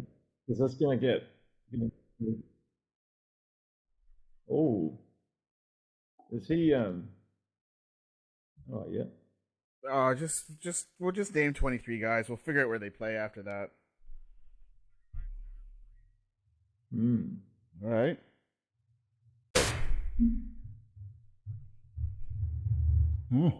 He's very Canadian. He played World Juniors, come up through the system. Well, Brad Marchand, he's been in good form. So if he's there, you hate him, man. But you have to put him on the team. Do it. Him. We hate him. Who? We hate him. Number 63. Who did? We all hate the guy. I hate him. Yeah, Marchie. He has to be on the team. You got it. Yeah, you got to put Marchand. Yeah. Veteran. And Bergie, yeah. So there's your third line center, Bergie. Okay, so I'm saying that the next guy we got to have on the team, 100%, is he's taking a lot of flack specifically right now, but he has to be on this team if it was to be made today. Mark Scheifele. Yep. No matter what role he plays, he's got to be on. He could be a fourth liner. He's one of those guys. Stammer. I like his one timer. He could be a fourth liner, or he could be a scorer. But he's a big body and he can make some noise. So Mark Scheifele, that's mine. Yep. Ooh. So we got Stammer. Stammer just made the squad. Yeah, that's a good question. Like he'd fit in. He put up, buddy. What I was gonna say. You put Taves on that? I'd be weighing up like guys like Barzal, Huberdeau, Eberle. He'd be way down. He'd be fourth lining it. I don't know about Eberle now. You might put him on there for leadership, but you already got Crosby and Bergie and Marchie. You're good. Yeah. Eberle, eh? Yeah. Yeah. I wouldn't. I probably wouldn't. 3 weeks ago, I'd have Marner on my team. I like him. Well, man. top five in scoring. Good chemistry with his man, that was my next pick. That was my next pick. Yeah, I like Huberdeau. That's the guy it took a while to kind of develop. So Huberdeau's on the squad? Is that your guy? Yeah. At the moment we have 4 forward spots remaining. I'm not even looking. I'm just like off the top of my head too. No, neither am I. I'm not looking either. I wrote a couple down earlier. I actually wrote down my lineup, and I want to see how many of them we actually picked. He's pretty good. We haven't done defenseman yet. Well, come on. Who we got? Is Huberdeau on the team? Yeah, I would put him on that. Yeah, I picked him too. O'Reilly. I picked him too. Oh. Some guys screaming at this podcast. Okay, so now it's me. He's a beauty. I'm putting O'Reilly on the team. Yeah. Yeah, I'm putting O'Reilly. He'll play that fourth line and he won't care. He'll just play his guitar in the dressing room. He won't give a shit. Yeah. He is an absolute beauty, yeah. And the guy works on his craft, man. Yeah, there's another guy who plays for the Leafs. If we had Petro leaving to go get another cup in Vegas. Would you want him in the squad? He'd be like a good grinder. He's a perfect captain to take over. Power play. 22. Gotta love O'Reilly. Yeah.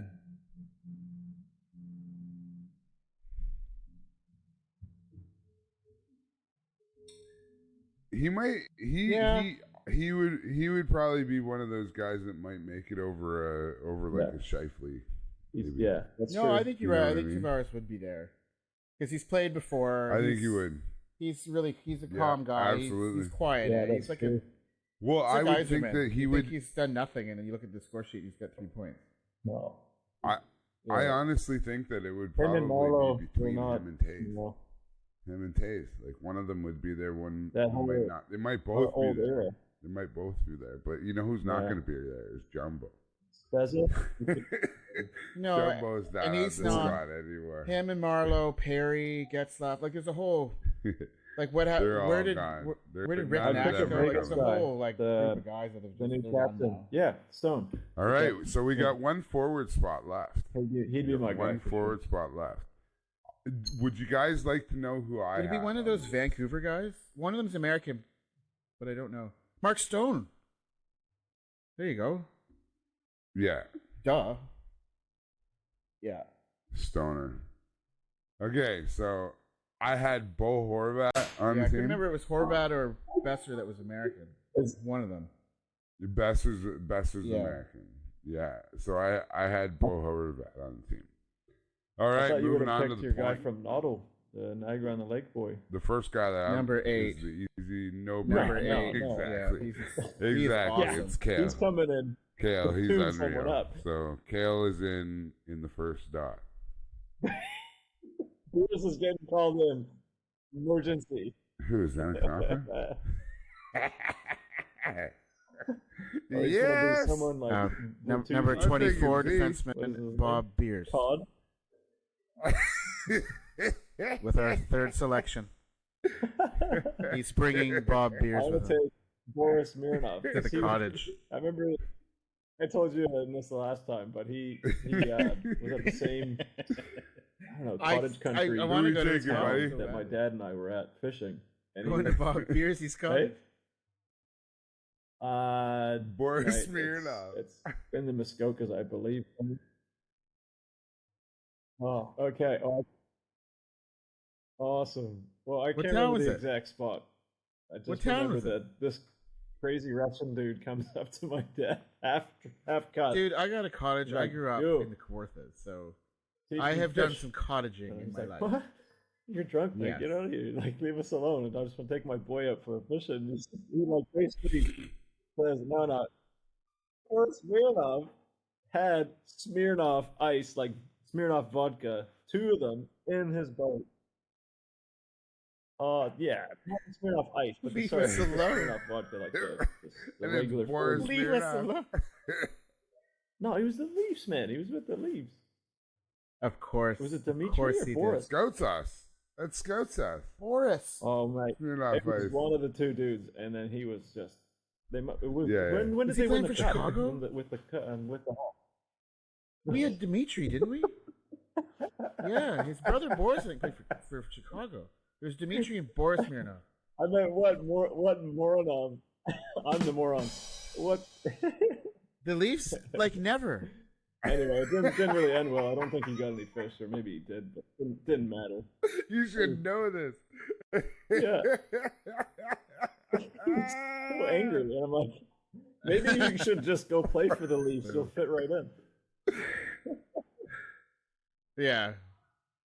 A Russian guy approached Oh. you with a I'll Russian ask my dad. beverage and He'll wanted you remember to teach it, him so how I to don't know, fish. this is good.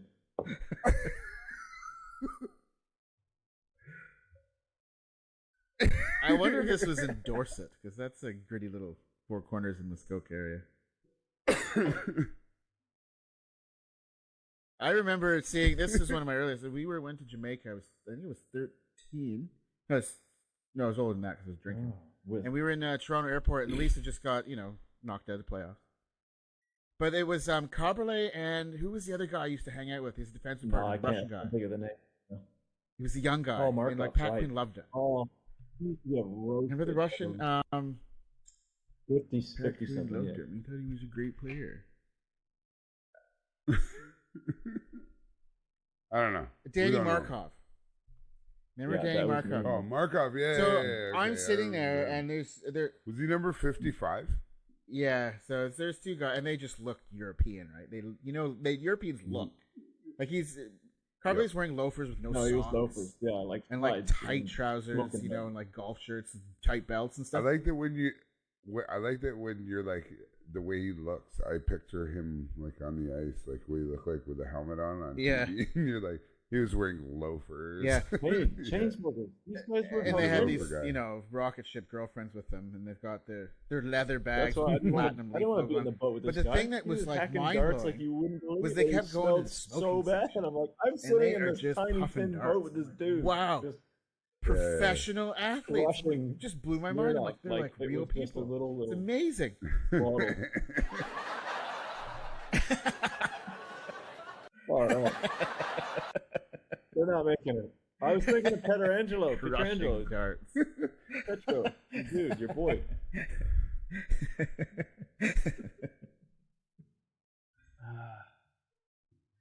So none of those guys can be on our team because they're Russian. Yeah, he is pretty, but he's dropped down. I don't know. Yeah. Petro. Okay, yeah. Would you think Drew Doughty'd be still on that team? I'd take him. He's so gritty. Hey, Weber. He's good. Oh, Theodore. Oh, from the point. His yeah, okay, sucks. he's good. And he's been living in LA for a long time. Yeah, I wouldn't overlook Shea Weber, though, either. He's good leadership. Yeah. Oh, I don't know so high. Yes. Oh, yeah. He's so good. What? In the net or commentator?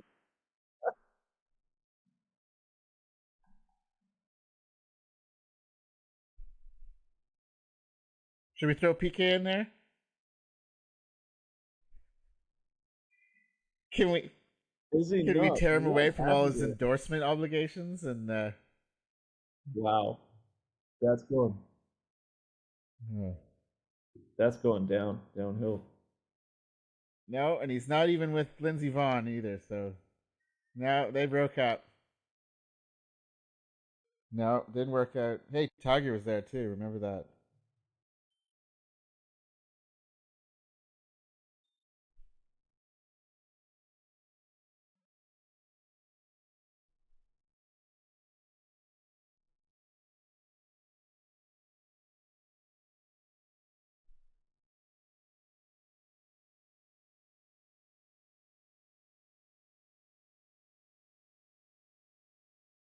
Doug Hamilton?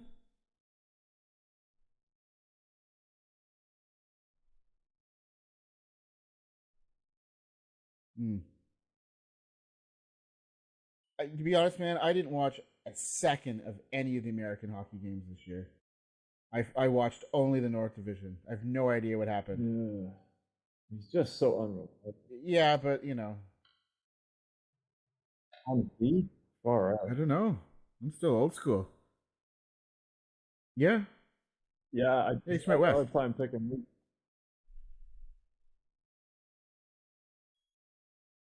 He's playing well, eh? Yeah, I don't know. This playoffs is really tainted my view of who's good, especially in Toronto.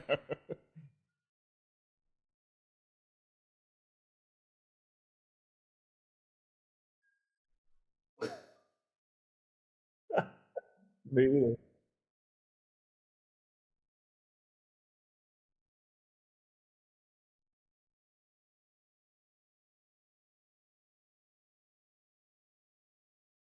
Oh, two.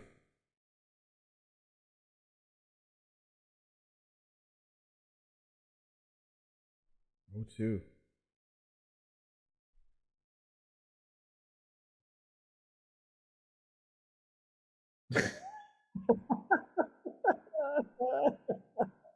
Eddie.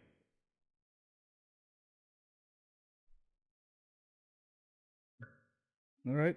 Well, I'm going to pick 55 Ed Jovanovski, but I don't think he plays anymore. So. Yeah. We got drunk one night and convinced one of our buddies that he was like Slovakian.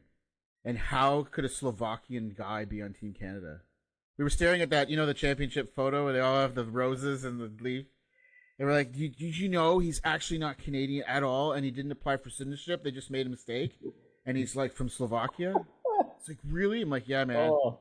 No one knows. You'll never look at that picture the same ever again. You're just going to see Ed Jovanovski.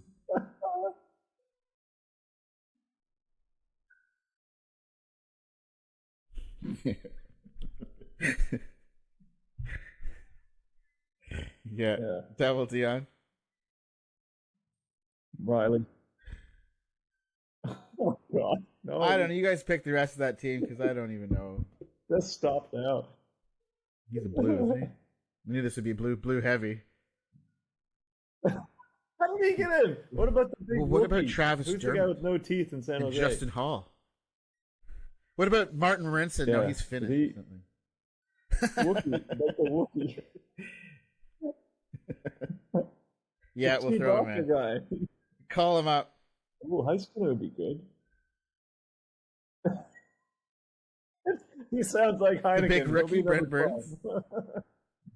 Oh, the Wookiee. I'm like, hasn't he played for like a decade? Can we have carve a leg off? Yeah, Mike Heiskanen, guy. definitely Canadian. He's not going to make it. Yeah. Terry Dolan in Buffalo, will get him. Yeah. Good. Just sign him up. Yeah. Yeah, carve a leg off. He's good. Carve a leg off. Oh, Jesus. You're in dangerous What about territory. Darnell Nurse? Darnell, right? There you go. Well, him and PK, at least they got. Oh, yeah. Bit of you want a little bit of bass on the back end, eh? Little bass. Oh. Kick it through, so. And moving on to the goalies. Oh, Obviously Price has got to be there. I think matters. Fleury's got to be there. He's unbelievable. Yeah, I would say Price, Yeah, Fleury. he'd be Who's on the got the radar. 3 spot though is the question. And I know it's Blues heavy, but I say Benner. Yeah, I don't know, man. He'd be on their list. I think Carter Hart would be on their list, and he had an even horror awful. But there's not really good guys. Like, Yeah. you Brathwaite? put garbage Michael Mike Hughes? Well, Hellebuck. He's We terrible. talked about Hellebuck's that. American. What about Hellebuck? American. Is he? Remember him? Oh. Beauty. Well, they got a good goal. Yeah. There then. There's not really. He's good anyway. There's a lot of ham and egg goaltenders now. Freddie Brathwaite. Freddie Brathwaite. Yep, I used to model my game off of him. Yeah. Because he used to crouch down in the crease and he would balance on the toes of his skates. Put him in the pipe. And you watched him on TV, you could never see his face. Oh, yeah. PK's gone. You couldn't, but he was great though. Great little goalie. Played Wait, for Oshawa PK's and London. cut. Sorry, Freddie, I loved you. What am I Drew doing? Doughty. Yeah, right now. Drew Doughty's Drew not Doughty. a goalie. Price, but who's good? No, but PK's cut. Really? Drew Doughty. He did I picked okay. him. Where did he go? No, Minnesota? I don't know who's a good Yeah, Canadian he played goaltender. well in that first round, but Good Canadian goaltender. Like Price? Cam That's Talbot, right now. maybe. No. yeah, he's going in. He's in Minnesota this year. He's got the 26 ready. Yeah, I don't know. Like you gotta think too. Like Luongo's picking the team, so who's Luongo He's picking? picking Luongo. He'll be the third stringer. I know that's even get who ready. he'd His bag's at the be, front right? door, ready to go. Yeah, he's like, you made Yeah. me ride the pine for so many years. Can you imagine Now that? The I'm GM, running the shit. GM walks in, says nothing in a suit, and just sits down and starts putting his equipment on. But honestly, you think about it. All those Doesn't he talk to years, him? all those years Oh, that yeah. Luongo was on Yeah. the team, He was good. 90% of the time when you saw him, he had his needed him. hair Yeah. slicked back, and he was on that bench because he was sitting behind Brodeur forever. And do you remember when it changed? I remember the exact moment. Yes. It was that for me. It was that prelim game against the States in 2010 because there was a goal, and I remember telling my buddy at home, I'm like, because Brodeur's kind of old school. I said to my buddy, I'm like, Yeah, if yeah. Luongo was in One net of the and best had just goalies gone now, down like the that. butterfly, he would have stopped it. And Yeah. and Brodeur's old school and tried to stack the pads, and I remember thinking that was the end of that. Yeah, who you got? Yeah. That was the torch Ooh. being passed. Can we get Cujo? Can we please get I want him? to bring back Pat Burns. Yep. Yeah. Pat Burns. He was on Pat that team, Burns. too. Okay, you remember you brought up about the Well, we World don't Juniors? even need another Me and my goalie. So do buddy- you guys want to hear the My team? best mate. We went to a game. Wait, who's it the was against coach? Boston, New Year's Eve. It was almost a tradition for us. Who's and our we got coach? absolutely Who are we steamed. picking as the coach? And We're in Leafs. Luongo. Yeah, we're gonna Narrowly, we're gonna no, they really- lost, and I don't know if it was close. And then the Leafs were getting on the bus to go to the airport to get out of Dodge, and we were just yelling, abusing every player as they came off. And then this guy walks past. We don't know who he is. He's tall, got a cowboy hat on, cowboy boots, and he turns around and he goes, "What did you little punk say?" And I swear to God, everything, I just went sober, stopped everything, and looked at him, just like, yeah, I'm sorry, sir, I won't say it again. And he was intimidating, man. Such a presence, that dude. Holy, he flipped the switch because we were abusing everyone and him. It was not pretty. But love to see him as a coach on the bench. Oh God, very good. He used to be a cop. He did. He wants a no job, mercy. So. Barry Trotz. Mike Babcock, do you think they'll bring him back? I don't know. And here's our squad, boys. Yeah, he does. At center, Connor McDavid, flanked by Sid and Nate Dogg. Then you got Mark Stone, Braden Point, and Brad Marchand. Scheifele, Berge, and Stammer. Hubie, O'Reilly, and Tavares. Post-mortem. You got Makar and Petro. Then you got Theodore and Nurse, and Doughty and Weber. Then you got Price and Fleury in the pipes. And you got Papper and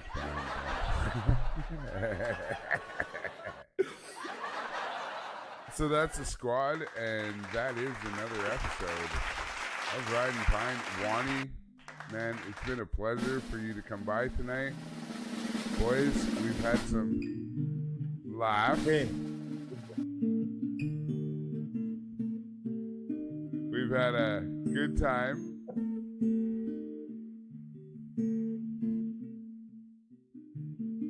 And Langer's going to get the song going in a minute. Guess right in the pine. Good game. What? Right in the pine, right in the pine. We're Chronicles of the Fourth Line. Well, Summertime's not here, but we had a good time with Wannny tonight. Talking about international stuff. And we've been right in the pine. You're welcome back anytime, Wannny. On Punchy Langer and Summertime. All right.